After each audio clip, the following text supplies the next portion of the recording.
now has like thousands of Instagram followers, and he's still running his main message, which is like he wants people to come over and fuck him. But yeah, bro, he's like a lot more open, kind of, but an of age, like Jerry Epstein or whatever that guy's name is. Yeah, well, the fucking Jewish kid's dick or whatever that guy's name is. That guy's a real monster. The difference is that this is a guy who likes grown men. Yeah. And he's willing just to let you live with him if you will fuck him. But it's crazy. I know. The best part is that so they interview him, and then at the end, Josh comes with he has a bag. And so we have like merch for him. We're like, we made this shirt and this shirt, and he's getting the shirts like handed to him, and he's rolling his eye. He's like, that looks cool.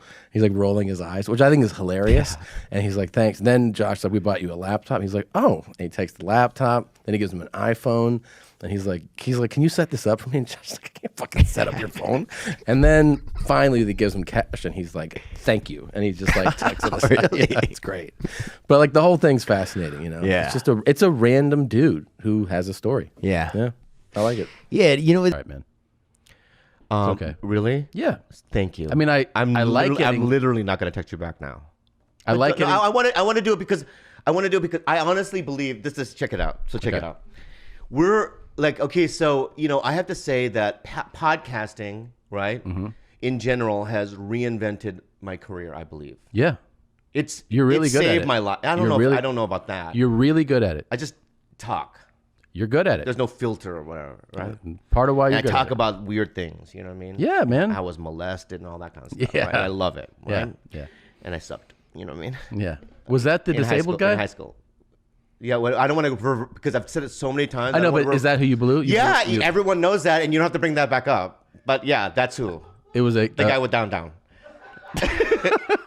Okay. Yeah, but I don't know why you keep bringing it. But you can let it go. You can let it go. Okay, I'll let it go. I'll let it go. 4 pounds, but I'm putting on a little bit more muscle because I started to hit the gym more now. You're going heavy? You're going heavy? I'm going heavy, and I'm actively using Winstrol, which is a steroid. But that's awesome. What can you do? Did you juice as a kid? I juiced as a kid when I was 19. You know what? You look like you juiced. Yeah, dude. like your haircut and your whole look. I'm like, this guy's roided out. I know, dude. Well, you know what? That's the thing with me is I think I'm just a misunderstood guy. Like even now, because it's like, I have like a Republican haircut, but like a Democrat brain. I got like white skin, but like a black girl's ass. Right. Right. Like I love Chinese food, but I eat it with a fork. You know what I mean? Like I do shit like that. Yeah. Where I'm like Chrissy Gray zones. I'm all over the place. But I would barely have my pizza made, right? My dough out, and he would have his shit folded into a fucking like a macho man, like a swan. Like he would have his folded into like a Sherman tank. It'd be like he was so fast with the dough. Well, he would see through the matrix with. Oh yeah, he would like the uppers would even help him. Oh, he was, dude. If he was alive now and they had Instagram, and he also might be alive. Yeah. But if there was a way to know if he was alive or not. Yeah. At a mass scale, he would be a star, man. Because this guy could. I mean, he'd have a cooking show or something. Do you like the cooking shows? I don't watch any of that. Yeah. That's more for women, I think. Okay. I don't watch somebody fucking cook while I'm laying there hungry, bro. What is this, Guantanamo Bay? You can be fed and watch it. Yeah, but still, it just seems outlandish, bro. I'm not that lazy. Okay, all right. All right. Not that lazy where I'm going to watch somebody putting a recipe together. You know what I'm saying? Who am I? Do you want to see like some high-level chef do some shit? You don't like that? Nah. I don't watch, but I still think really? It's no. You seem like somebody that watches. No, I just feel like I think that when I was in my early 20s, right? Yeah. I met a girl, and she goes, "You were born in Korea?" And I go, "No, I've never even been there." And she's like, "Well, you have an accent." I go, "What? I don't have an accent." "Yeah, that's an accent." I go, "I'm having an accent, right? What the fuck are you talking?" I went crazy, right? Yeah. So then I started getting paranoid, like, maybe I do have an accent, an Asian accent. So now I say blood. I pronounce it. Oh, yeah. And it's all tied to that incident, to the person saying that? Well, yeah, and then it's like, as opposed to how would you lazily say blood pressure? Like there, would you say it in a way that someone would think you would have an accent if you didn't enunciate it like that? Like say blood pressure. Blood pressure. Yeah, I mean. I know, but to that lady, I would sound Asian. Oh. Regardless, because of my eyes or whatever. I don't know. Sometimes it is weird though, and I'm not saying it's about Asian. I'm saying you ever talk to somebody and you're in a conversation, and you're noting and you're sensing a notable accent, right? Like they could be like, the thing over the thing, oh, and you're like, oh, where are you from? And they're like, Cleveland, and you're like, and you're like, no, but like, where were you born? And they're like, Cleveland, and you're like, wait a minute, so are your parents? And they're like, they're from Cleveland too, and you're like, what are you doing right now? Like, what's going on? And they're like, I'm just, why are you telling me I'm from somewhere? I'm like, okay, man. But do I sound like? When I was using steroids, I was about 17, my senior in high school, all the way through 19. Sophomore year in college when I got caught with a pack of syringes by my father. And he didn't know. He didn't know, and my father's only rule was, don't use no needles. No needles, he's like, you're never going to use heroin, you're not going to use steroids. Okay. And then it was actually one of the only times in my father's whole life he's ever been like truly upset with me. He was super pissed. He was like genuinely like disappointed.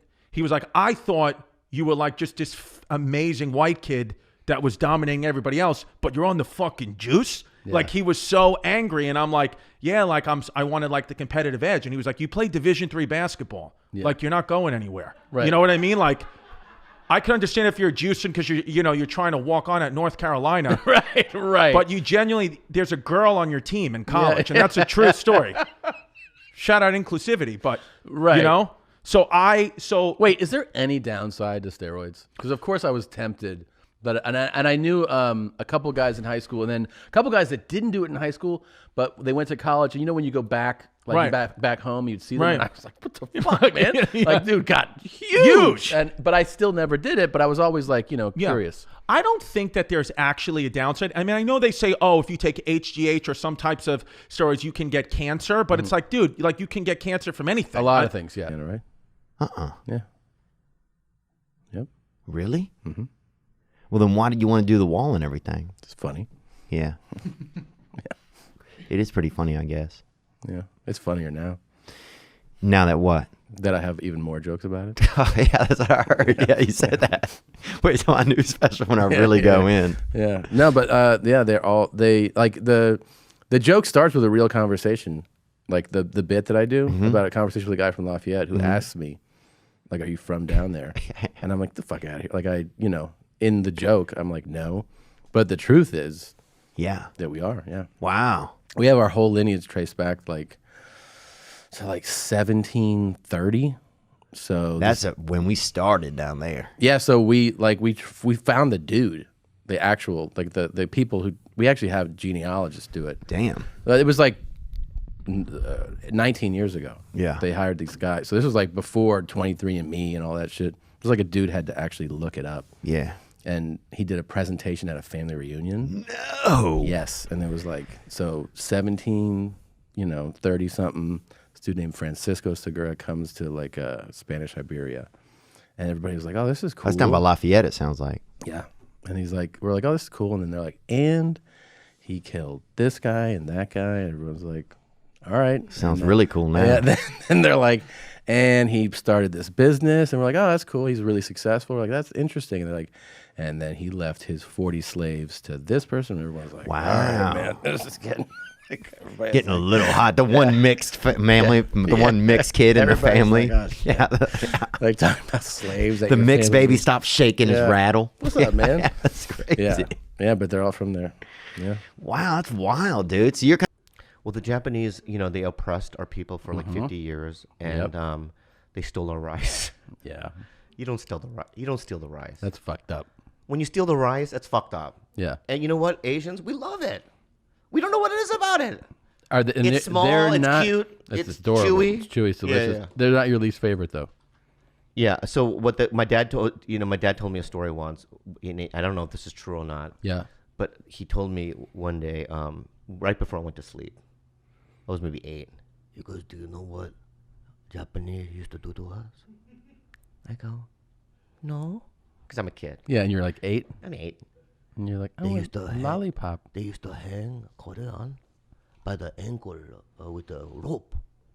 I go, oh, it's like a reverse. You can't die that way. Right. Right? It's like a reverse hanging. Yeah. Like we used to do You're here. like, for fun? Yeah. That sounds fun. Yeah. No, he goes, no. They from a tree. And I go, oh, but below, they take a big big pot of boiling water. Boiling water. I go, and I'm sleeping like this. Yeah? He goes, then they dunk. They dunk Korean in, and we come out, right? They dunk us every time. Leia skin gone. Right? And he goes, good night. And good night, Dad. Good night, Father. He used to. Oh no, I'm kidding. Tell you stories. Yeah. That? And so I'm. What happened to me is a casting director told me. I've said this on podcasts before, but a casting director told me I was in the casting, and he said, "Can you take your shirt off?" And yeah, because I could tell that. Once the casting director looked at his casting associate, it wasn't good. And then he said to me in front of the other people, he goes, you know what your issue is, Chris? He goes, you have leading man face, best friend body. Oh. That's the problem. He said, so I'd go one or the other. Either get ripped or get fat. And I've continued to stay exactly the same. and this is why I have get no roles, because they're just like, yeah, dude, you're an in-betweener. They're like, get fat or just do it, go the other way. Yeah, I say the same thing as you, man. I'd rather just be truly you have to wheelbarrow me out. I'm so fat because then it constantly happens to me where women and people just think that I'm going to be in such good shape. Somebody had me send me in for an audition for a fitness magazine. I'm like, a fitness magazine, dude? Dude, when I first got here, I was 185 when I got to LA. And I went to an audition once, and I didn't realize it was for one of the Cinemax late night naked movies. Nice. Yeah. And the guy was like, you want to do, you can do this. You can do this. And I go, oh, I want to do, because they had the list. I go, I want to do the, it was an FBI agent. I want to do that. It was a non-nude part. He goes, you don't want, and he holds up a photo of a girl who's naked. He goes, you don't want to do a sex scene with her? Yeah. And I go, I do. Right. But I really was like, no, you don't know. Even I was down. I go, you don't want to see me naked, bro. You guys will be like, cut. We got to bring someone else in here, man. No, dude, every time.